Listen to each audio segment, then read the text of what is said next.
ಎಲ್ಲರಿಗೂ ನಮಸ್ಕಾರಗಳು. ಪೆನ್ನು ಖಡ್ಗಕ್ಕಿಂತ ಹರಿತ. ಈ ಚಿಕ್ಕ ಗಾದೆ ಮಾತು ತುಂಬ ಉಪಯುಕ್ತವಾದಂಥ ಗಾದೆ ಮಾತಾಗಿದೆ. ಈ ಗಾದೆ ಮಾತು ನಿಮಗೂ ಕೂಡ ಇಷ್ಟ ಆಗಿದ್ದಲ್ಲಿ ವಿಡಿಯೋಕ್ಕೆ ಒಂದು ಲೈಕ್ ಮಾಡಿ, ಶೇರ್ ಮಾಡಿ, ಸಬ್ಸ್ಕ್ರೈಬ್ ಮಾಡಿ. ಇದು 8th 9th 10th ಮಕ್ಕಳಿಗೆ ತುಂಬ ಉಪಯುಕ್ತವಿರುವಂಥ ಗಾದೆ ಮಾತಾಗಿದೆ. ಏಕೆಂದರೆ ಎಕ್ಸಾಮ್ ದೃಷ್ಟಿಯಿಂದ 5 ಅಂಕಗಳಿಗೆ ಕಂಪಲ್ಸರಿ ಒಂದು ಗಾದೆ ಮಾತು ಇದ್ದೇ ಇರತ್ತೆ. ಅದರಲ್ಲಿ ಪ್ರತಿಯೊಂದು ಗಾದೆ ಮಾತು ತುಂಬ ಉಪಯುಕ್ತ. ಅವು ನಮ್ಮ ಜೀವನಕ್ಕೆ ಅಳವಡಿಸಿಕೊಂಡರೆ ತುಂಬ ಉಪಯುಕ್ತ ಅಂತ ಹೇಳುತ್ತಾ ಈ ಗಾದೆ ಮಾತಿನ ವಿವರಣೆ ಹೇಳುತ್ತೇನೆ. ವಿಡಿಯೋ ಇಷ್ಟ ಆಗಿದ್ದಲ್ಲಿ ವಿಡಿಯೋಕ್ಕೆ ಲೈಕ್ ಮಾಡಿ, ಶೇರ್ ಮಾಡಿ, ಸಬ್ಸ್ಕ್ರೈಬ್ ಮಾಡಿ, ಸಪೋರ್ಟ್ ಮಾಡಿ. ವಿಡಿಯೋ ಬೇಕಂದರೆ ಕಮೆಂಟ್ ಮೂಲಕ ತಿಳಿಸಿ ಯಾವುದೇ ವಿಡಿಯೋ ಬೇಕಂದರೆ. ಪೆನ್ನು ಖಡ್ಗಕ್ಕಿಂತ ಹರಿತ. ಪೆನ್ನು ಅಂದರೆ ಏನು ಅಂತ ಗೊತ್ತಿದೆ, ಖಡ್ಗ ಅಂದರೆ ಏನು ಅಂತ ಗೊತ್ತಿದೆ. ನಮ್ಮ ಕೈಯಲ್ಲಿರೋ ಪೆನ್ನು ಅದು ಖಡ್ಗಕ್ಕಿಂತ ಹರಿತ.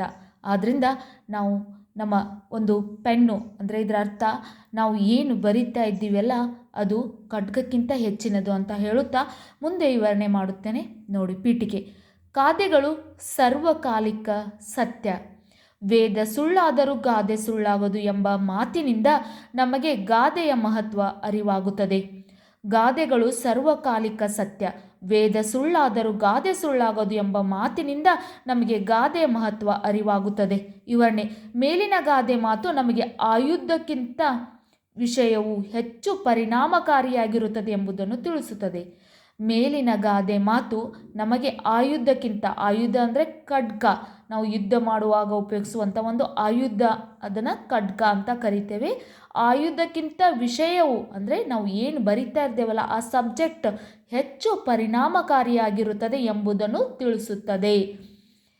ಖಡ್ಗ ಎಂದರೆ ಯುದ್ಧದಲ್ಲಿ ಶತ್ರುಗಳನ್ನು ಸಂಹರಿಸಲು ಉಪಯೋಗಿಸುತ್ತಿದ್ದ ಆಯುಧ.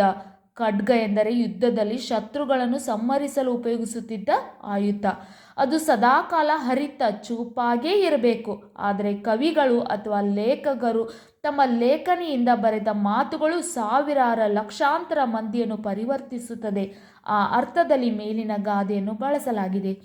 ಇದರ ಅರ್ಥ ಇಷ್ಟೇ. ಲೇಖಕರಾಗಿರ್ಬೋದು, ಕವಿಗಳಾಗಿರ್ಬೋದು, ವಿದ್ವಾಂಸರಾಗಿರ್ಬೋದು, ಇವರು ಬರೆದಿರುವಂಥ ಒಂದು ಲೇಖನೆ ಕವಿತೆಗಳಾಗಿರ್ಬೋದು, ಒಂದು ಲೇಖನಿಯಾಗಿರ್ಬೋದು, ಅದು ಸಾವಿರಾರು ಲಕ್ಷಾಂತರ ಕೋಟ್ಯಾಂತರ ಜನರ ಮನಸ್ಸುಗಳನ್ನು ಪರಿವರ್ತಿಸುತ್ತದೆ.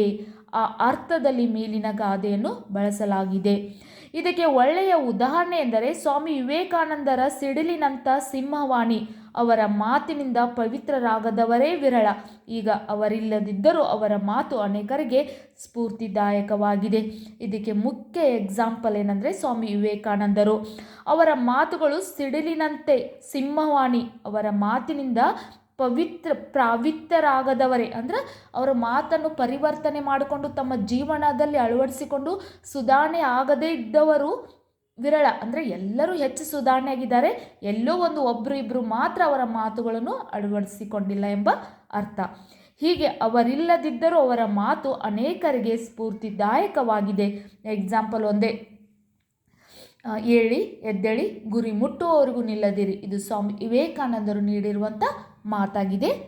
ಸಂಹಾರ. ಪ್ರಸ್ತುತ ಗಾದೆಯು ಉಪಕರಣಗಳಿಗಿಂತ ವಾಕ್ಯಗಳೇ ಹೆಚ್ಚು ಪ್ರಬಲಶಾಲಿಯಾಗಿದ್ದು ಎಂಬುದನ್ನು ತಿಳಿಸುತ್ತದೆ. ಪ್ರಸ್ತುತ ಗಾದೆಯು ಉಪಕರಣಗಳಿಗಿಂತ ವಾಕ್ಯಗಳೇ ಹೆಚ್ಚು ಪ್ರಬಲಶಾಲಿಯಾದದ್ದು ಎಂಬುದನ್ನು ತಿಳಿಸುತ್ತಿದೆ. ನಿಮಗೂ ಕೂಡ ಈ ಗಾದೆ ಮಾತು ಇಷ್ಟ ಆಗಿದ್ದಲ್ಲಿ ವಿಡಿಯೋಕ್ಕೆ ಲೈಕ್ ಮಾಡಿ, ಶೇರ್ ಮಾಡಿ, ಸಬ್ಸ್ಕ್ರೈಬ್ ಮಾಡಿ, ಸಪೋರ್ಟ್ ಮಾಡಿ. Thank you.